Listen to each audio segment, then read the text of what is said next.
aku bener-bener murka banget ya lihat kearoganan dari karyawan kita di DPR, Ahmad Syaroni dari Partai Nasdem. Kenapa kita minta untuk bubarkan DPR? Satu, mereka udah gagal dalam menjalankan mandat dari masyarakat yang diberikan kepada mereka. Negara kita sedang defisit. Pemerintah mau mengeruk pajak sebesar-besarnya dari mulai pendapatan, PPN, dan lain sebagainya, sampai pajak PBB juga mau dinaikin secara luar biasa kan sama pemerintah. Udah dari situ, kita, Indonesia, menghabiskan APBN tahun 2025 sebanyak 9,96 triliun. Sebesar itu untuk DPR RI. Apa capaian mereka sama ini? Berapa banyak mereka berhasil meningkatkan kesejahteraan masyarakat? Berapa banyak mereka berhasil mengentaskan kemiskinan? Kalau udah bicara hasil, mereka semua loyo dan diam. Tapi kalau bicara dengan tunjangan, ngatain tolol pun berani mereka kepada masyarakatnya. Luar biasa ini ya, karyawan rakyat kita yang nggak tahu diri. Ahmad Syaroni, denger ya, aku adalah juara debat se-Asia Pasifik di Nanyang Technology University tahun 2014, waktu dulu aku jadi mahasiswa. Aku adalah mahasiswa 1 berprestasi GEM tahun 2014. Aku mewakili Indonesia dan masuk sampai quarter final di lomba debat dunia di Berlin tahun 2012. Jadi, saat kamu ngatain kita tolol, aku kasih kamu bukti ya. Kita lihat siapa yang sebenarnya bener-bener tolol di sini. Sekarang aku mau bahas nih ya, kata-kata kamu di konferensi pers itu. Kita harus menjunjung adat istiadat. Adat istiadat apa yang kamu junjung? Kita sebagai masyarakat Indonesia, adat istiadat kita adalah solidaritas, kesejahteraan, persatuan. Adat istiadat apa yang kamu bela? Maling uang rakyat, korupsi, janji-janji palsu. Itu tidak mewakili masyarakat Indonesia lagi. Itu mewakili kamu, partaimu, dan kepentinganmu. Apa sih capaian pekerjaan kamu sampai saat ini gitu ya? Aku lihat kamu di Instagram seneng banget tuh untuk pamer-pamer kekayaan ya kan. Wah, crazy rich Indonesia man, sultan gitu. Motornya, mobilnya, wow, wadidaw, kaya banget lu bro. Kalau beneran kaya dan udah kaya, kenapa masih maruk mau mempertahankan tunjangan dari pajak hasil kerja rakyat Indonesia yang bekerja dengan sangat keras, sangat jujur, desak-desakan di transportasi, susah cari pekerjaan yang pengen kamu pajakin kemana-mana itu. Ngapain mau ngambil duit kita kalau memang kamu sudah crazy rich? Nah sekarang kita bahas nih kesombongan kamu, ya kan? Katanya orang tolol sedunia. Tahu diri ya, kalau berani ngatain bos kamu, setidaknya jangan dimakan duitnya. Udah setiap hari dimakan duitnya, di-enjoy tanggungannya, bisa gila hormat petantang-petenteng, ngatain tolol. Sekarang aku mau kamu mikir, 2 hal. Yang pertama, kita adu debat deh. Kita nggak usah saling ngatain tolol, kita adu debat aja gimana. Ini topiknya tentang tunjangan ya. Apakah tunjangan DPR itu berkontribusi terhadap kesejahteraan masyarakat atau enggak? Kalau kamu kalah, gagalkan tunjangan DPR. Kalau aku yang kalah, dengan legowo aku akan support kamu untuk dapat tunjangan itu. Gimana? Berani nggak? Ditonton tuh sama seluruh masyarakat kamu. Kedua, coba kalau bisa sekali-sekali baca sejarah, terutama tentang revolusi Prancis di abad ke-18. Nggak usah jauh-jauh ke Prancis deh, tahun 98 aja. Kamu udah ada kan tahun itu kan? Lihat tuh, diktator 32 tahun jatuh di tangan masyarakat. Karena apa? Gagal mensejahterakan petantang-petenteng lagi dia dan sekeluarga. Ahmad Syaroni, jawab ya tantangan debat dari aku. Kapan? Kasih tahu. Kita jalankan, kita laksanakan. Banyak juri-juri debat yang profesional. Jangan ambil dari teman-teman kamu lagi. Nggak punya empati mereka semua soalnya. Orang-orang di KPK yang mau bener-bener memberantas korupsi di Indonesia. Kalian semua hebat. Kalian semua adalah pahlawan bangsa. Dan aku salut banget sama kalian. Aku baru ngeliat ada video dari Ahmad Syaroni. Lagi nih manusia satu ini nih ya. Dari Nasdem. Bilang harusnya kalau mau penangkapan, laporan dulu lah sama ketua partai. Otaknya di mana nih orang gitu ya. Udah jelas laporan ke ketua partai biar apaan? Biar dihilangin barang buktinya. Biar apa? Biar disupport, biar saling disembunyiin kalian sesama pegawai partai. Nih ya, kita bayar orang ini 104 juta per bulan buat memperjuangkan teman-teman separtainya, bukan buat memperjuangkan kesejahteraan masyarakat, memberantas korupsi di Indonesia. Siapapun karyawan DPR yang berani-berani pengen terus melanggengkan korupsi di Indonesia, siap-siap aja kita pecat kalian. Ingat nih ya, Ahmad Syaroni dari Nasdem, jangan pernah pilih orang ini, jangan pernah pilih partai ini lagi. Halo teman-teman sebangsa setanah air, aku mau kasih update. Jadi 18 jam setelah aku tantang debat Ahmad Syaroni, ini beberapa update-nya. Yang pertama, aku udah dihubungi oleh Kompas TV dan udah live tadi pagi waktu Denmark untuk menyuarakan aspirasi dan argumen aku. Gimana nih, masa media lebih cepat dibandingin DPR yang 580 jumlahnya? Jadi tunjangan komunikasi dan tunjangan aspirasi kalian itu untuk apa? Mana pertanggungjawabannya kalau aspirasi masyarakat demo aja nggak ditemuin, dihajar sama polisi dan Brimob, terus sekarang aspirasi yang cuma online aja kamu nggak berani gitu untuk bisa mendengarkan dan debat terbuka secara sama aku. Karena aku maunya debat profesional ya, aku nggak mau debat-debat asal ngomong. Karena kalau cuma menggonggong, anjing aku juga bisa. Kedua, Aku dapat laporan dari wartawan bahwa tim Ahmad Syaroni udah bergerak untuk ke Pamulang. Pamulang itu asal aku di Tangerang Selatan, teman-teman. Jadi keluarga aku masih pada di Pamulang nih. Ahmad Syaroni, sampai kamu berani intimidasi keluarga aku atau ada intimidasi dari teman-teman di parlemen atau pemerintah Indonesia, aku habisin kalian. Ingat ya, aku bukan orang bodoh dan aku bukan orang miskin. Sampai kalian berani-berani mengganggu keluarga aku di Indonesia, akan aku cari support internasional, aku gulingkan kalian. Hati-hati kalian ya. Aku adalah lulusan hubungan internasional dan aku adalah business development yang sangat handal di dunia. Jadi untuk sekedar ngedapetin support dari dunia internasional nggak susah buat aku. Ketiga, dia ngepost ternyata gitu, katanya dia nggak berani diajak debat karena dia masih bodoh. Ahmad Syaroni, semua orang juga awalnya bodoh. Kita semua juga sama-sama nggak bisa ngomong waktu lahir. Tapi kita semua punya kemampuan untuk belajar. Makanya ayo kita debat biar kamu bisa belajar cara berargumen yang benar, yang profesional, yang tidak ngatain bos yang ngasih kamu makan setiap hari. Kamu selama ini petantang petenteng nggak pernah kan diminta akuntabilitasnya karena kamu merasa kaya, kamu merasa crazy rich, kamu merasa di atas angin dan tidak tersentuh.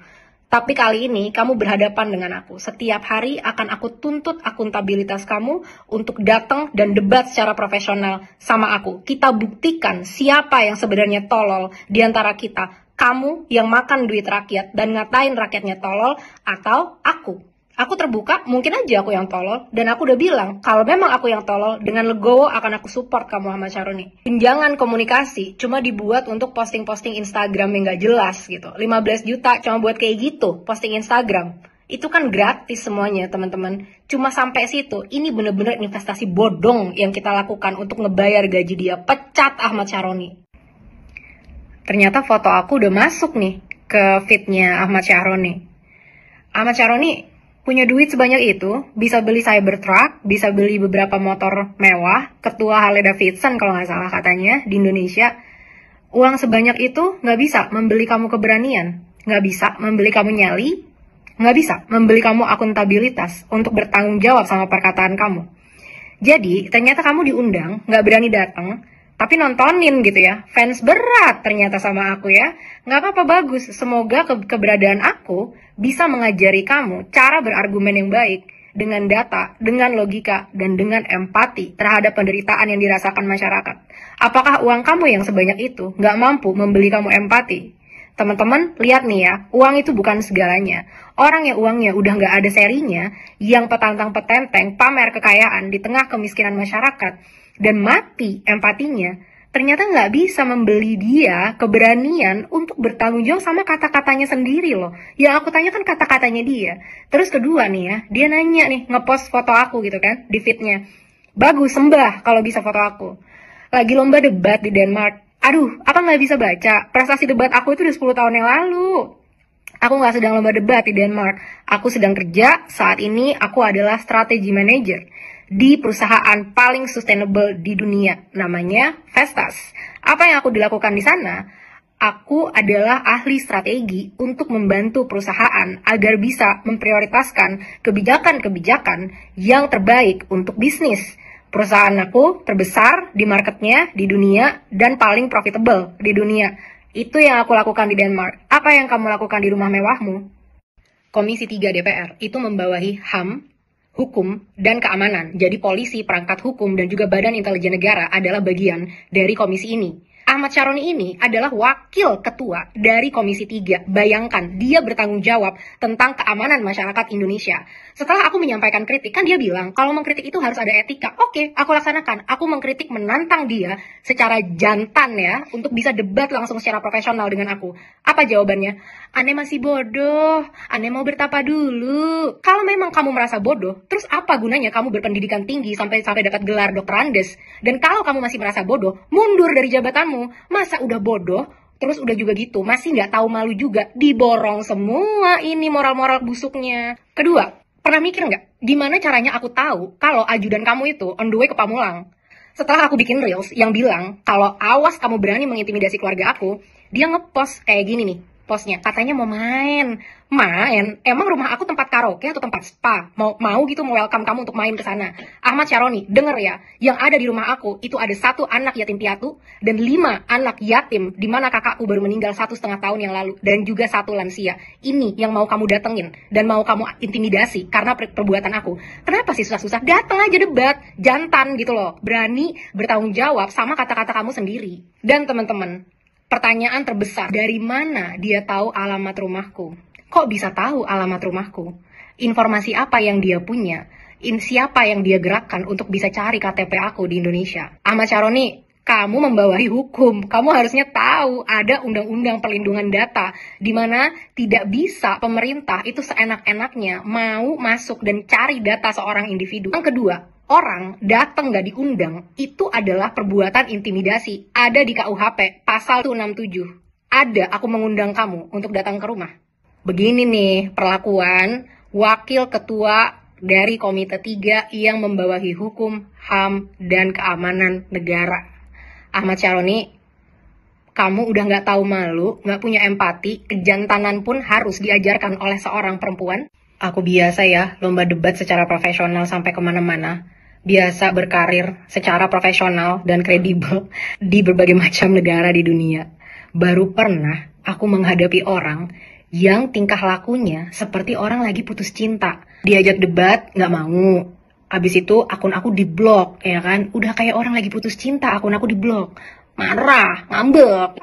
Abis itu upload nih, sampai foto aku diupload. Jadi dia diundang debat nggak mau datang, teman-teman. Tapi nonton. Jadi dia nggak mau datang tapi nonton. Abis nonton diupload fotonya, gitu kan? Ih, kamu jauh ya? Kok jauh sih? Gitu. Terus abis itu udah diupload nih, di post-post, emosi, sedih, marah, dengkul, gemeter, lesu, lemas, loyo, sakit linu, sakit panu, dan lain sebagainya kan. Udah di post-post ya, udah mau disindir-sindir lah gitu ceritanya gitu kan. Dihapus dong postnya. Aduh, ini wakil rakyat apa ABG yang labil yang lagi putus cinta nih? Kok bisa naik turun begitu emosinya? Yang begini gimana mau bikin kebijakan? Orang kan kalau bikin kebijakan kepalanya harus dingin, harus bisa riset, harus bisa berhadapan dengan banyak masyarakat yang mungkin kontra, yang mungkin support, bisa mendengarkan dengan kepala dingin. Ini cuma online aja. Perubahan emosinya udah kayak pancaroba. Wadidaw, memalukan sekali. Begitulah kalau orang udah nggak bisa berlogika, udah mati empatinya, yang ada cuma emosi membabi buta. Karena dia merasa nggak tersentuh. Dia merasa kok bisa ada manusia nggak hormat sama aku? Kok bisa ada manusia aku doxing, aku sebar. Dugaan aku sebar gitu kan identitasnya. Bukannya nangis terhuyung-huyung, malah makin membabi buta. Denger ya, anggota DPR, semakin kalian berusaha nginjek aku yang tadinya mau protes secara profesional, kalian udah bawa-bawa personal nih ya. Yakin kalian, kalau aku cari tahu sejarah kalian bersih dari korupsi, kalian bersih dari menindas masyarakat, yakinkan itu dulu. Kalau aku personal, lihat, buka semuanya, nggak ada yang aku tutup-tutupin. Korupsi nyogok polisi pun nggak pernah aku lakukan sekalipun. Nggak semua manusia itu moralnya bisa dibeli kayak kalian, oke? Kita ini masih mau jujur, masih cinta tanah air, masih mau membangun tanah air dengan kejujuran. Duh, yang begini-begini, ngajak debat orang parlemen, rasanya kayak ngomong sama lambe turah.